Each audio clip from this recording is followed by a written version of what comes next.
Guys, just to let you know as well, we're just recording the first part of this session just for the presentation rooms. The breakout rooms that we'll have later won't be recorded. But yeah, just to let you know that.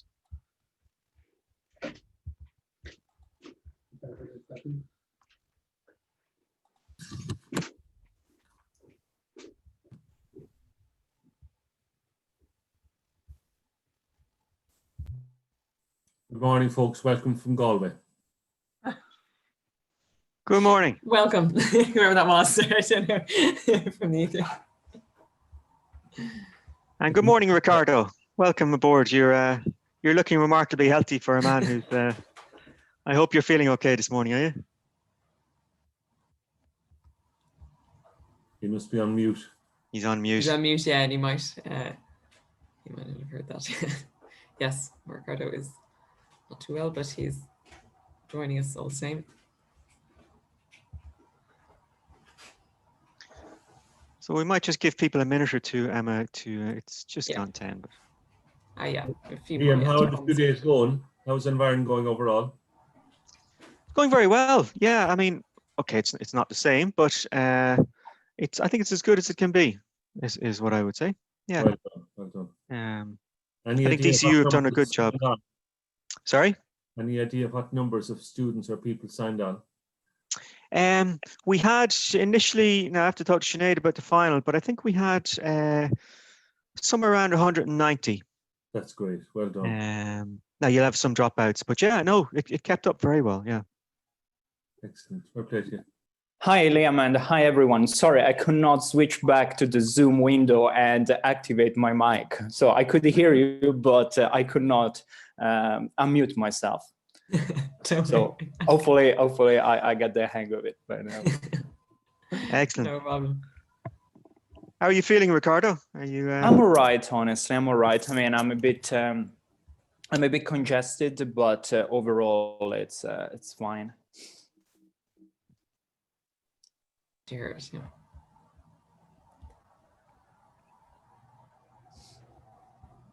Okay, so we may be close to numbers, Emma. Yeah, I think so. Yeah, we've got 23 there now. So I saw we had 27 signed up on last check there just before starting. So just a few more to go, I think. So yeah, more or less. Okay. Give me maybe 1 minute more.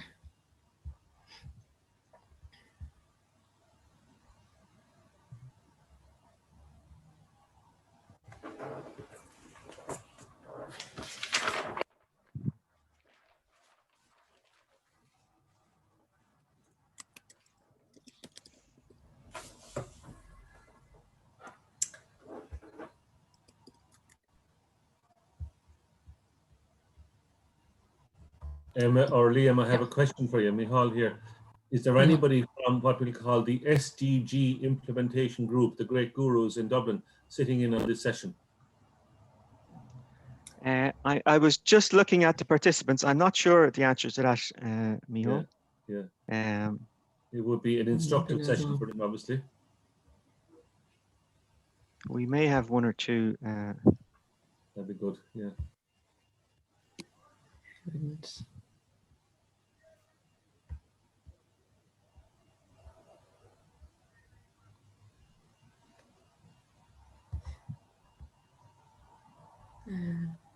Okay, well, we maybe kick off, do you think, Liam? If Yeah, one or two people will join us maybe as you're kind of doing the first intro, yeah. Okay, well, good morning all, and welcome to third day of Environ and this our USDG workshop. Some of you may have seen me during the week, but my name is McCarton. I'm the current chair of the ESAI, who are co-hosting Environ with DCU this year. So you're all welcome aboard. So this morning, we're going to be exploring some different aspects of the Sustainable Development Goals. So the intention this morning maybe is to inform, entertain, annoy, but you should go away with a reaction and maybe some more questions than when you started off. I'm delighted to say we're joined this morning by our keynote speaker, Riccardo Mastini. Riccardo is an expert in degrowth, and he comes from the Autonomous University in Barcelona. great to see. And I should say, Riccardo, unfortunately, is suffering the symptoms of COVID, I believe, at the moment. So huge thanks for joining us this morning, Riccardo. We're also joined by Emma Brown. So Emma is the program manager with Engineers Without Borders in Ireland. So hopefully over the course of the next hour or so, you're going to get maybe 3 different perspectives and kind of tease out a couple of different aspects of how unsustainable are the Sustainable Development Goals.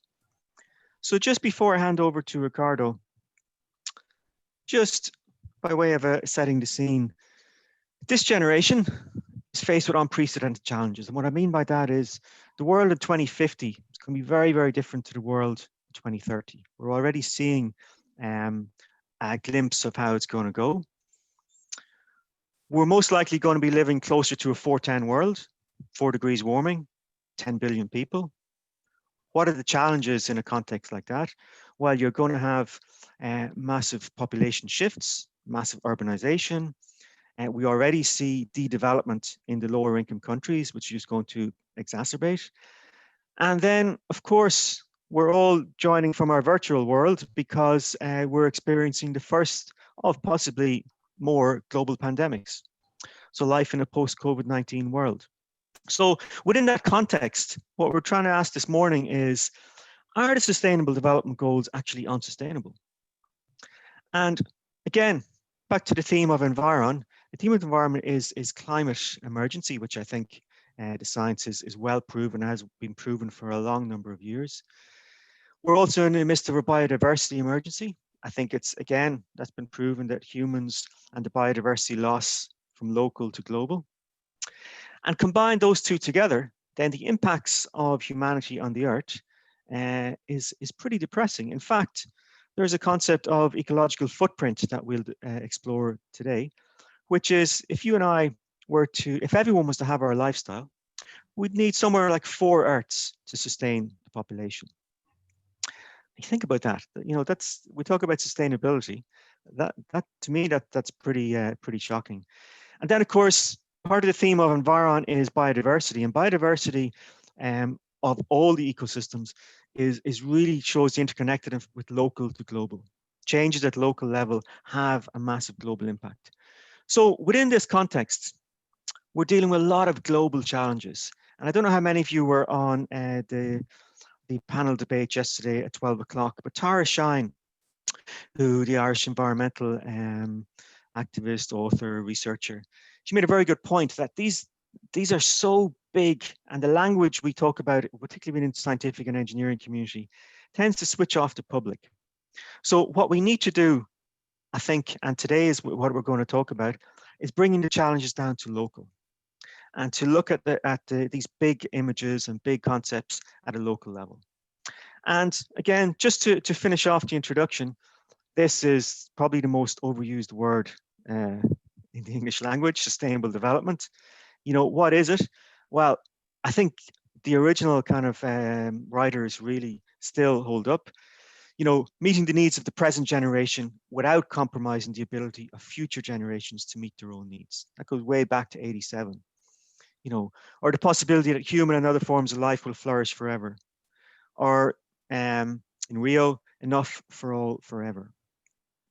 So in that context, imagine a set of goals that every country in the world could aspire to meet, where everyone could expect to meet their basic needs, while using resources at a level that would be sustainable if every other country in the world did the same. I don't have a drum roll, but if I did, I'd play it. I introduced the Sustainable Development Goals. This is the agenda, and this is the global agenda for development through to 2030. So this morning, we're going to ask 2 very simple questions. Are the SDGs a valid measure of sustainability? And what if every country in the world achieved them? And we're going to do this in 3 ways. We're going to, after Riccardo talks to you, we're going to split into 3 working groups. The first room, Riccardo, is going to explore the concept from the contradiction of growth. And Riccardo will explain now his work and his research over many years in this context.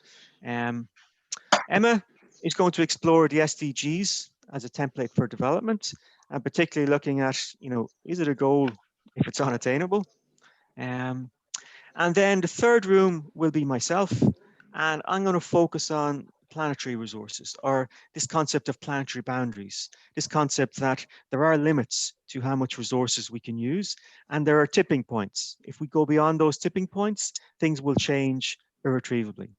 So hopefully over the course of the morning, you're going to get three very different kind of interpretations. We're going to generate some discussion, and then at the end, we'll come back together and maybe get everyone to kind of take away a couple of takeaway points and sum up. So that's by way of introduction. So let me hand you over now to Riccardo, and maybe Riccardo can maybe introduce himself, his work, and talk to you for a couple of minutes, and maybe if yeah. Okay, Riccardo. All right, thank you very much, Liam, for this introduction, which is a perfect cue for the talk that I have in mind. And my name is Riccardo Mastini. I'm a researcher in political ecology and ecological economics at the Autonomous University of Barcelona. I work on the theory of degrowth, and I try to explore this theory in relation to the emerging political discourse of the Green New Deal. So I'm trying to bring these two, let's say, streams of research and thinking together and see points of convergence and tensions between them. And indeed, what I'm going to focus on today, my keynote, is about whether the Sustainable Development Goals actually captures well a matrix of sustainability and well-being that can be replicated to the whole world in ecologically full world in the 21st century. And I think that the timing of this discussion could not be better, could not be more appropriate, as we are 5 years into the 2030 agenda, and as everyone at the ongoing UN General Assembly wants to know how countries are performing. And to assess the country's performances on the Sustainable Development Goals, UN delegates and policymakers decided to use a metric called the Sustainable Development Goals Index. And this metric tells a very clear story.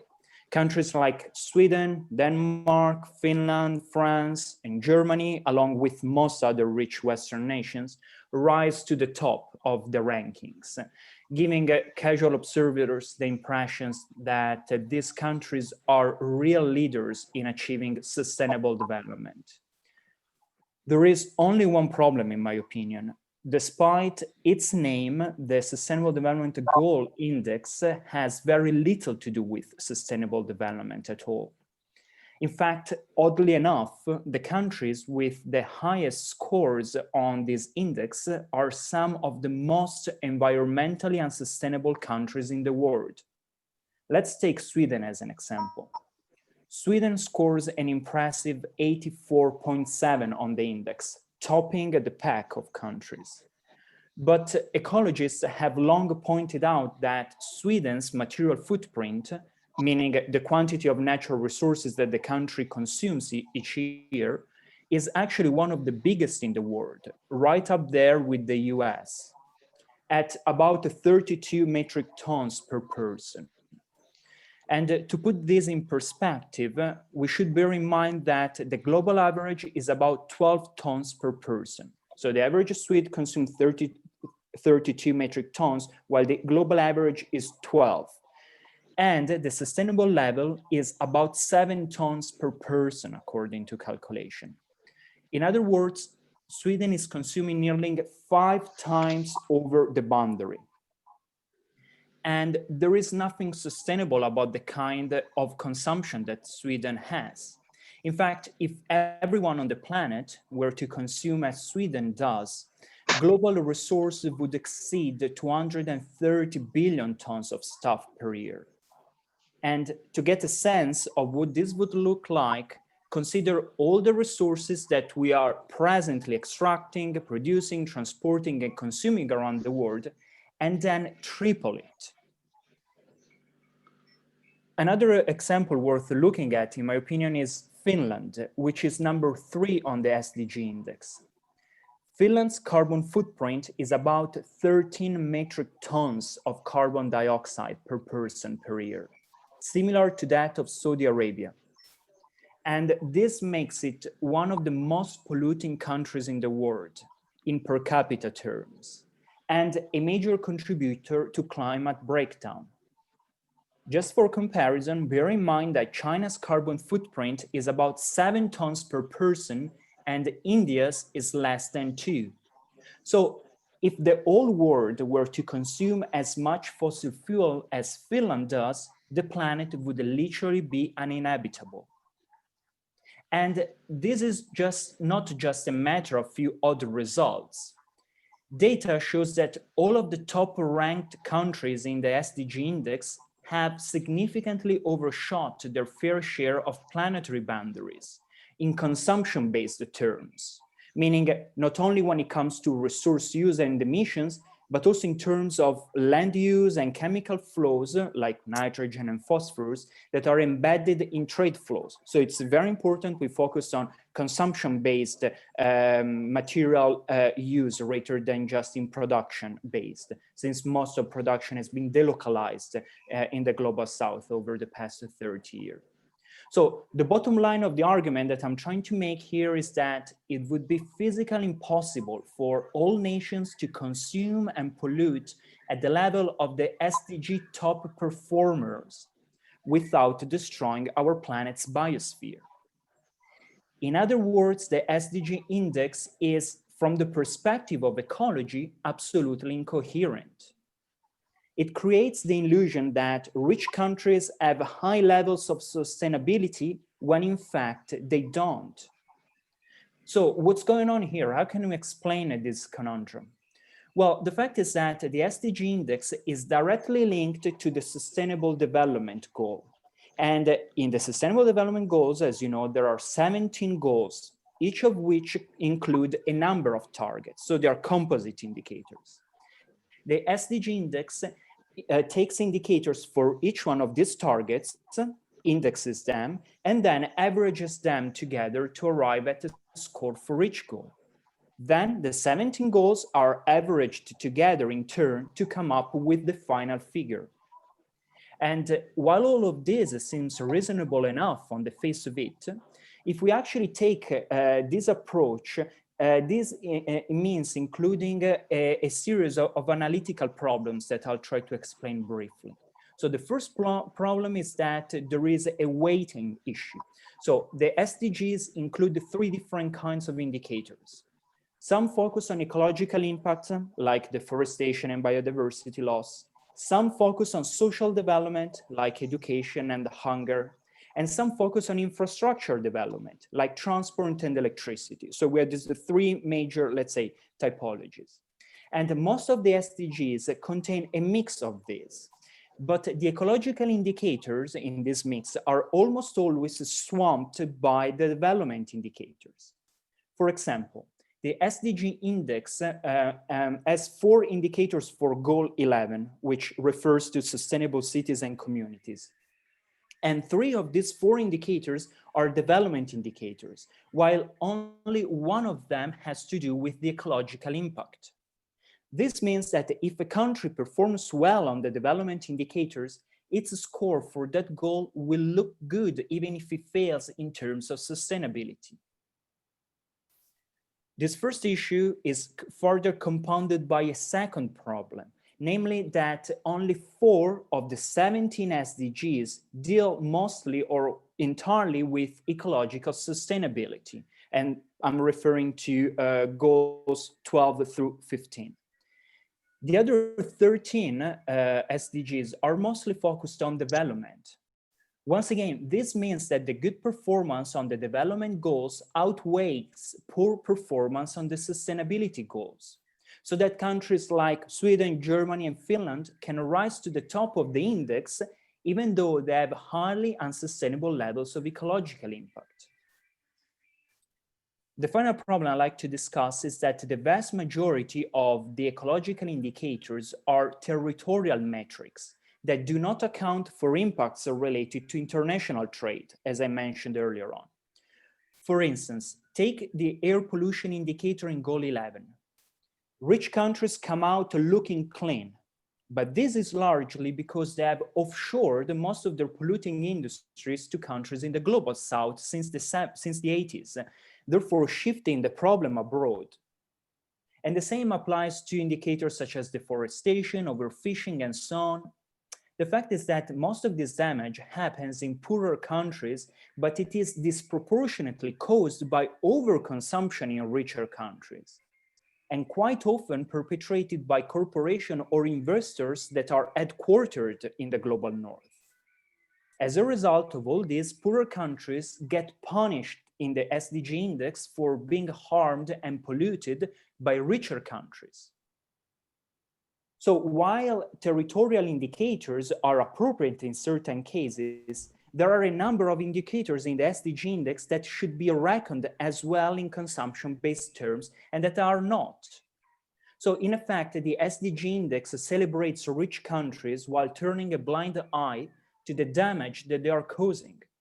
But this violates the principle of strong sustainability, which holds that good performance on development indicators cannot legitimately substitute for destructive levels of ecological impact. And the UN is actually aware of these problems that I'm discussing with you. And they're even mentioned briefly in the SDG index methodological notes. But then, of course, they are swept under the rug in favor of a final metric that has little grounding in ecological principles, but that it is easy to communicate.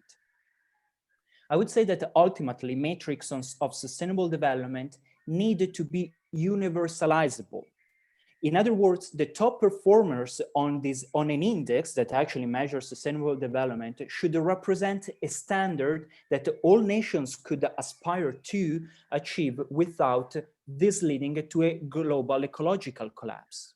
And unfortunately, that's not the case with the SDG index, where rich countries are held up as models when in reality they are a big part of the problem.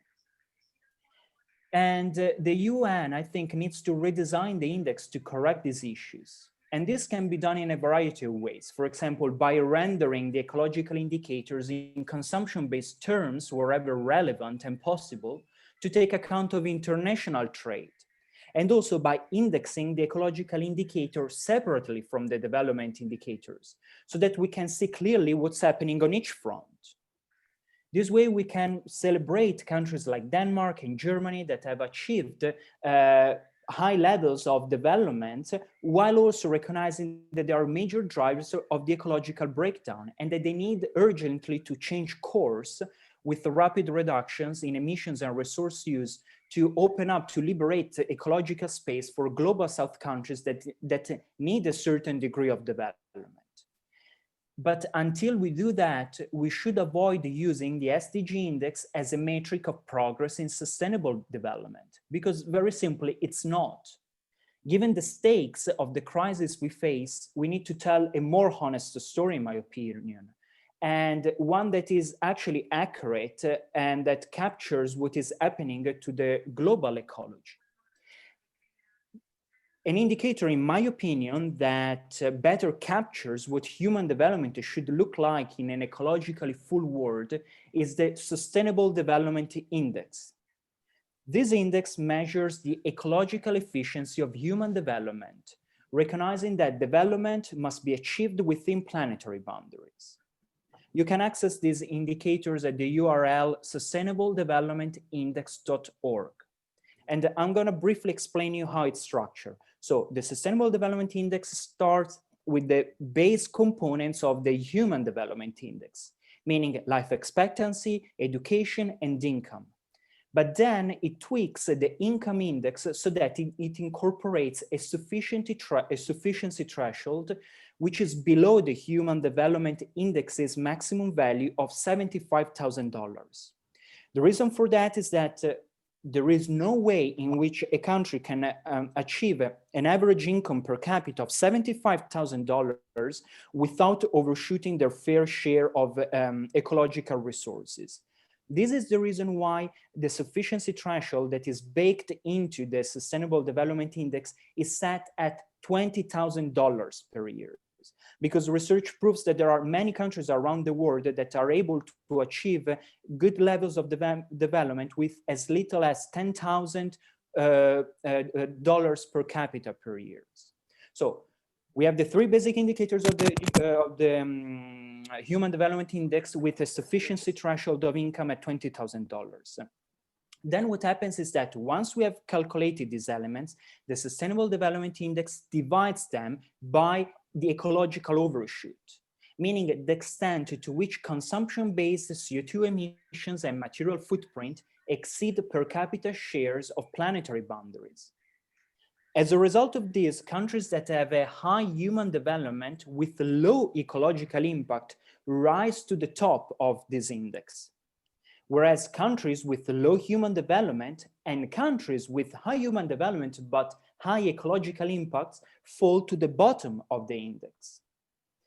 In this way, the Sustainable Development Index promotes a new vision of progress for the 21st century, a kind of progress that is compatible with the ecology of our planet. So to succeed in terms of this index, poor nations must significantly improve human development while keeping their ecological impact within planetary boundaries, while at the same time, rich nations must maintain or possibly even enhance human development while significantly reducing their ecological impacts down to sustainable levels. In light of all these considerations, I think it comes out pretty strongly the fact that we should regard the countries that rank high in the Sustainable Development Index, such as Costa Rica, Albania, Georgia, and Cuba, not as underdeveloped countries, but rather as appropriately developed countries. We should therefore look at societies where people live long and happy lives at low levels of income and consumption, not as backwards that need to be developed according to Western models, but rather as examples of efficient living. And we should begin to call on rich countries to cut their excessive consumption. Thank you. Excellent. Thanks, Riccardo. Now, in my humble experience, most Irish people are quite cynical, and scientists are more cynical than most. So let's tease out what Riccardo is saying there. Let's explore some of those concepts, some of those challenges that maybe the SDGs are not a measure and a balance of development and ecology. So what we're going to do is we're going to separate into 3 separate rooms, and we're going to explore 3 different aspects of Riccardo's talk there. And we're going to take 10 minutes to have a discussion, and there's some of those resources we will show you, and we'll also send links to you so you can access them yourselves. And then we'll come back, we'll change room, and we'll look at a different aspect. So yeah, I'm just going to set that up there now. Yeah. Yeah. So, okay, so just want to make sure. And what we'll have time for at the end, hopefully, is maybe some questions when we've explored some of those topics a little bit more, some comments. So, right, so guys, in breakout room 3, I will be joining you there in a moment. So I'm going to open all the room, guys, so if you want to head on in, and I'll see you in breakout room 3 in a second, guys. So making one note that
Thanks, Emma.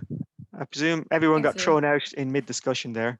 Sorry, I know that was my countdown timer. Apologies, did not work for that one there. So I No, will. and it is a whistle-stop tour.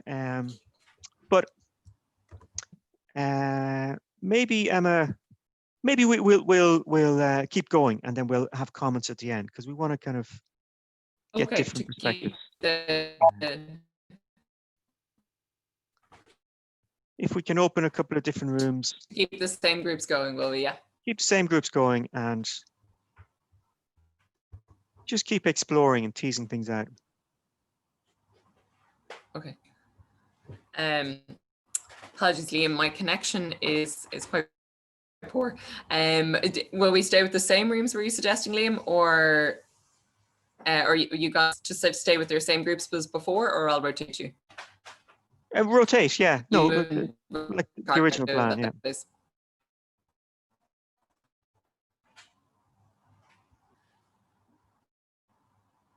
Okay, guys, apologies about my connection. I will may rotate. We'll just Same as your original plan, Emma. That different Grant. people come to the rooms. Perfect. Okay. So Liam, I'm going to move you then to breakout room 1. Okay. And Riccardo, move you to breakout room 2.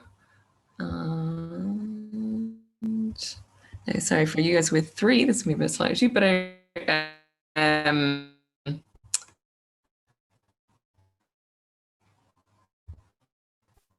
Sorry, guys. The challenges of the virtual world. I'm sure you're all experiencing them yourself.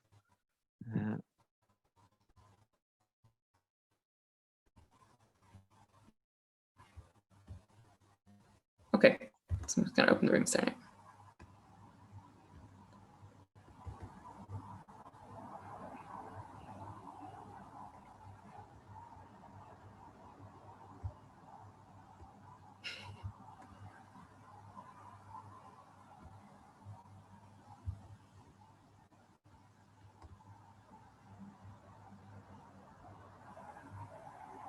Hang on, what am I doing? They moved to 1.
Sorry, Paul, I will be quiet now and let you say something. No, you're grand, you're grand. Now, welcome back, guys. Sorry, it's a whistle-stop tour. Okay, open to the floor. Any comments? Have we raised any questions in your head? Have we prompted any discussions? Have we annoyed anyone? We've got a couple of minutes at the end just to finish off. Anyone want to say anything? Have we raised any questions? Thanks very much, Brendan, for the feedback. Well, we were just kind of saying in our group there, Liam, I'm not sure if it came up in either yours or Riccardo, but kind of the bringing realism into the discussion of, you know, kind of considering population growth and population and change that is coming, kind of the changes that need to be made from individual to systemic levels. That it's huge challenges and it will be difficult. I was listening to something recently that, you know, loss is kind of part of change like this. So how we kind of get on board with that and how you communicate it to not shut people out or alienate people, but are yet realistic about the challenges ahead and how difficult it will be, was just something we were discussing there towards the end. If any of you guys want to jump in, but yeah, I'm not sure if that resonates with anyone else either. Yeah. From a personal point of view, Brian Gilmore is my name. I work for Cement Manufacturers Ireland.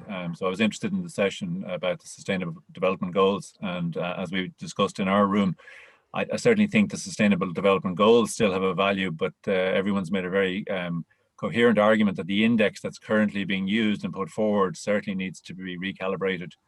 I wasn't that familiar with the index, but it's been a very useful session from that point of view. But I think the goals themselves do provide some kind of a pathway forward. And I think we were starting to get maybe a little pessimistic towards the end of our last session. So I think one of the things we need to hold on to is a bit of hope that we can make some changes, change our behaviors as individuals, as countries, as corporations, that there is some light at the end of the tunnel. Yeah, fair point, Brian, and I agree with you.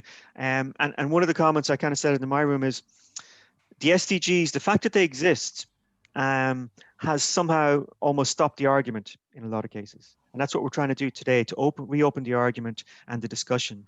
I don't know, Riccardo, do you want to say anything, sum up any comments at the end before I'm conscious some people are maybe going to Environ discussions. Riccardo? Yeah, I'll pick up, I think, on the point that was just raised. I think, yes, that's sustainable. So I didn't mean with my keynote just to give the impression that we should just like throw away the SDGs. But I do think we need to problematize big time the SDG index. And why is that? Because I think one of the positive attributes of the SDGs is the fact that they are so complex, right? There are many, they're nuanced. And then what we try to do is just compress them into one index, one single indicator, which is similar to the logic of GDP. So we lose all the nuance, we lose, you know, like this, let's say, multi-dimensional aspects of development, and just then we're trying to rank countries based on a single number. So maybe we should do away with that reductionist logic and understand that complexity needs to be navigated in a different way without resorting, let's say, to these 20th century tools of one single indicators to conquer them all, you know?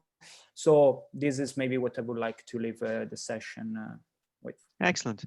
Well, thanks very much to everyone for joining this morning. I know it's been a whistle-stop tour. You've got kind of a half-day workshop in an hour. And thanks, Emma. And I'd like to thank Riccardo, particularly for rising from his sickbed. And I hope Indeed. I hope your COVID experience is I won't say pleasant, but manageable. Does not deteriorate. That's what he says. You know, I'm sure you seem to be doing very well, Riccardo. So we're delighted to see it. And finally, just great to be with you.